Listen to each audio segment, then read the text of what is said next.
मुद्दा ऐसे बहुत है। एक मुद्दा हमारा लोकल है जो हमारे हमारे रेलवे कर्मचारी जो रेलवे प्लेटफॉर्म पे जाते हैं तो वहाँ ठेकेदारी। नमस्कार, मेरा नाम है रोहित सिंह और आप देख रहे हैं मीडिया दर्शन। अभी हम मौजूद हैं दानापुर रेल मंडल में और यहाँ पर रेलवे कर्मचारियों द्वारा एक दिवसीय सामूहिक उपवास किया गया है। इनकी क्या मांग है हम इनसे जानेंगे।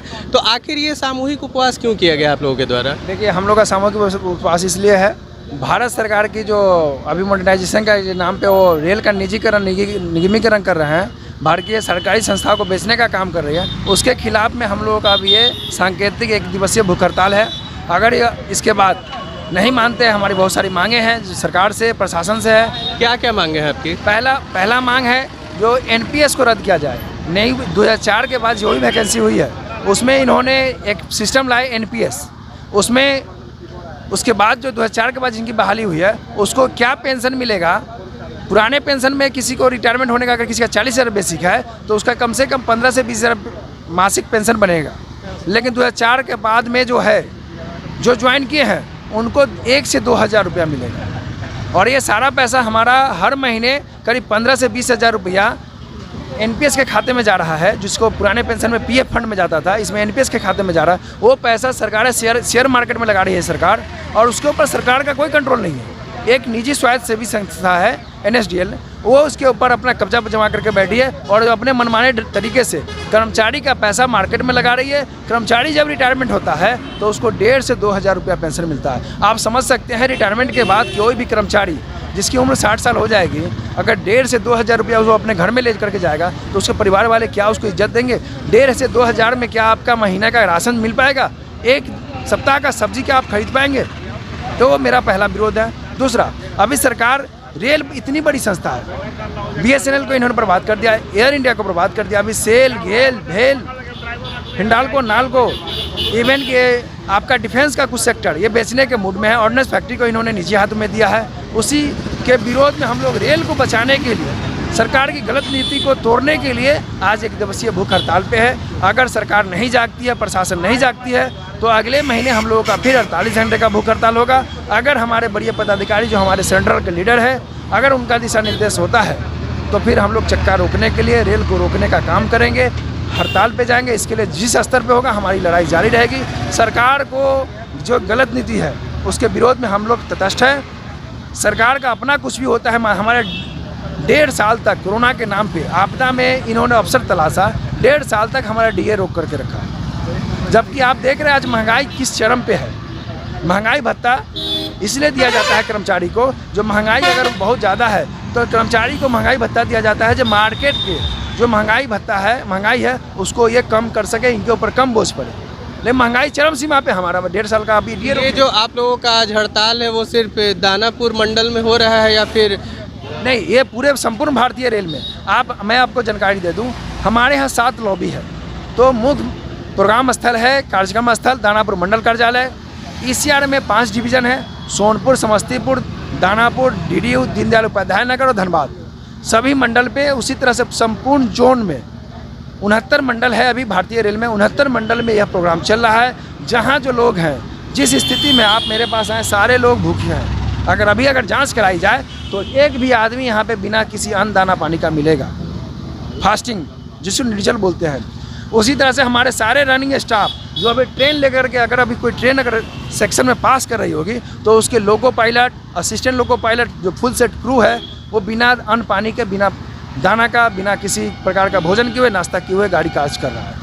सरकार को मेरा सांकेतिक इसलिए है जो हम सरकार को दिखाना चाहते हैं, जहाँ आपकी गलत नीति का गलत प्रभाव पड़ रहा है, आपकी एक गलत कर्मचारी विरोधी नीति है, दमनकारी नीति है, इसको वापस लीजिए, नहीं तो आगे फिर हम लोग उग्र आंदोलन करने के लिए विवश हो जाएंगे।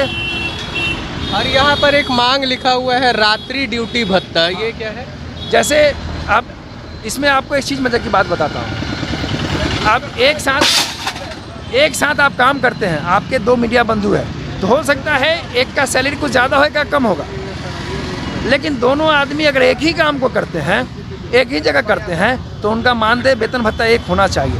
हमारे यहाँ क्या हुआ है, अभी जो नाइट ड्यूटी सेलिंग अलाउंस जिनका बेसिक 43,600 से ऊपर हुआ, उनको इन्होंने बंद कर दिया।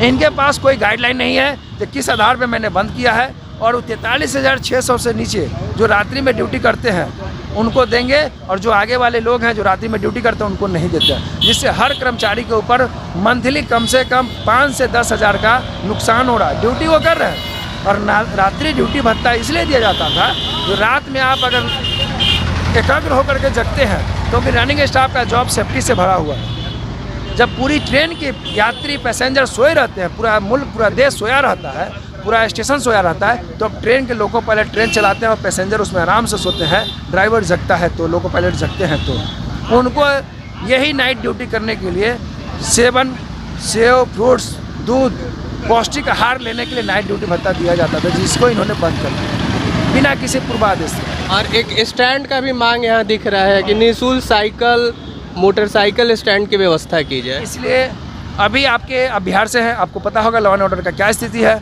आपको FIR कराने जाते हैं, हाई कोर्ट कहती है, सरकार कहती है नहीं FIR करना है आपको। हमारे यहाँ 6-7 ऐसे स्टाफ है जो रेलवे इतनी बड़ी संस्था है, रेलवे में स्टैंड है, हमारी स्टैंड में गाड़ी लगती है तो हमसे चार्ज लेते हैं 20 रुपये, हमसे 10 से 20 रुपया लेते हैं। हम 2 दिन बाद आते हैं, हमको 20 रुपया लेते हैं। तो इसके लिए हम लोग बाहर में अपने ऑफिस के बाहर स्टैंड बनाए, वहाँ पे गाड़ी लगाए। पता चला जो वहाँ पे 6-7 गाड़ियाँ चोरी हो गई। FIR कराने जाइए तो FIR नहीं होता है। सरकार, बिहार सरकार की इतनी मोनोपोली खराब है, वहाँ का पुलिस प्रशासन का ऑफिस खगौल थाना GRP दौड़ते रहते हैं, FIR नहीं होता है।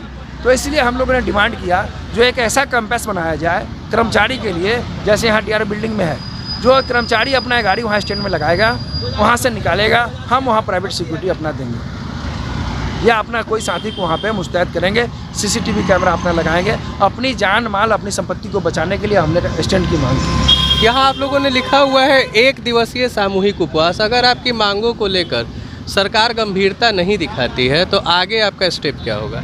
अभी पिछले महीने अगले महीने हम लोगों का फिर एक प्रोग्राम होगा कि सरकार इस पर कुछ संज्ञान नहीं लेती है, सकारात्मक पहल नहीं होती है, तो अगले महीने हम लोग का 48 घंटे का भूख हड़ताल होगा। उसके बाद हम लोग कोई कड़ा कदम उठाने के लिए स्वतंत्र हो जाएंगे, क्योंकि हम लोग रेल कर्मचारी सरकारी सेवक है, हम लोग सिस्टम से काम करते हैं। हमारा एक संविधान कहता है कि पहले आप ज्ञापन देंगे, उसके बाद आवेदन, उसके बाद आप धरना प्रदर्शन जो भी करना है, उसके बाद आप विरोध प्रदर्शन, जोरदार विरोध प्रदर्शन करने के लिए हम स्वतंत्र हो जाएंगे। उसके बाद सरकार की जवाबदेही नहीं रहेगी जो मैंने आपको किसी काम के लिए आपको पूर्व में सूचित नहीं किया। यह मेरा इसीलिए सांकेतिक है। अगले महीने अगर नहीं मानती है सरकार, प्रशासन नहीं संज्ञान लेती है, तो अगले महीने हम 48 घंटे का भूख हड़ताल पर बैठेंगे और फिर उसी तरह से संपूर्ण भारतीय रेल में होगा। उसके बाद अगला स्टेप कुछ भी हो सकता है। आपका नाम क्या है? मेरा नाम सर्वेश कुमार, मैं एलरसा मंडल सेक्रेटरी हूँ, दानापुर मंडल का मंडल सेक्रेटरी हूँ। तो अभी हमारे साथ बात कर रहे थे एलरसा के दानापुर मंडल के सेक्रेटरी। इन्होंने अपनी सारी मांगों को बताया। इनके मांग यहाँ लिखे भी हुए हैं। रात्रि ड्यूटी में से सीलिंग लिमिट हटाया जाए, NPS को रद्द कर पुरानी पेंशन व्यवस्था बहाल की जाए, निजीकरण और निगमीकरण को बंद किया जाए। इस तरीके से 5 इनके हैं। एक और ये भी है कि साइकिल और मोटरसाइकिल का स्टैंड जो है उसकी निःशुल्क व्यवस्था की जाए। आज इन लोगों के द्वारा 1 दिवसीय सामूहिक उपवास किया जा रहा है और ये एक सांकेतिक रूप का इनका विरोध है। साफ साफ इन लोगों का कहना है कि अगर इनके इस विरोध पर सरकार द्वारा संज्ञान नहीं लिया जाता है, कोई सकारात्मक पहल नहीं की जाती है, तो आगे इनका विरोध जो है वो और प्रचंड हो सकता है। ऐसे ही खबरों के लिए बने रहिए मीडिया दर्शन के साथ। धन्यवाद।